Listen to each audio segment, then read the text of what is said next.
Une question qui me donne l'occasion de réviser une halakha que j'ai longuement expliquée, à savoir En shvut ben hashmashot letzorech mitzvah.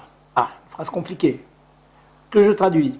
Il n'y a pas interdiction de faire un issur des rabanan ben hashmashot, entre le coucher du soleil et la sortie des étoiles, pour les besoins d'une mitzvah. Dans le concret, maman est rentrée un peu tard. Les courses, elle était prise dans un embouteillage, elle arrive à la dernière seconde à la maison, l'heure de Shabbat est passée. La Shkiat HaChama, le coucher du soleil, est déjà passé. Elle ne peut plus allumer. Un sapek de Horaïta, un doute dans un din Torah d'allumer. Y a-t-il une solution? Ou bien non, toute sa vie, elle va être obligée d'allumer une bougie de plus? Eh bien non, il y a une solution. Elle peut rapidement solliciter sa voisine. Il faut toujours avoir des bonnes relations avec ses voisins. Sa voisine non juive, elle lui demande, s'il vous plaît, est-ce que vous voulez bien m'allumer mes bougies de Shabbat? Étonnant? Eh bien oui. On peut demander à un non-juif, à une non-juive, de venir nous allumer des bougies de Shabbat, Ben Hashmashot. Les 3 étoiles ne sont pas apparues. On est dans cette fameuse tranche de temps entre le coucher du soleil et l'apparition de la lune.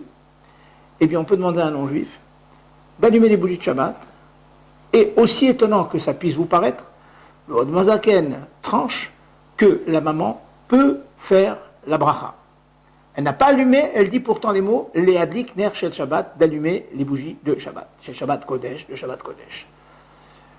Le Mazaken nous explique dans son Shulchan Aruch que la raison en est que l'essentiel de la mitzvah n'est pas l'acte pur d'allumer, c'est essentiellement le fait de profiter de cette lumière. Donc, effectivement, on en profite après l'allumage de la non-juive, et donc on peut dire la bracha de Leadlik Ner Shel Shabbat. Certains dictionnaires, comme le Mishnah Bora, disent qu'on peut, oui, allumer, mais sans faire la bracha. Notre minag, c'est de demander à la non-juive d'allumer et de faire aussi la bracha. Bien sûr, tâchons d'arriver à l'heure et d'allumer nous-mêmes. Mais en cas de besoin, il est bon de savoir, d'avoir cette espèce de joker que là, on a accompli la mitzvah entièrement par l'intermédiaire d'un non-juif.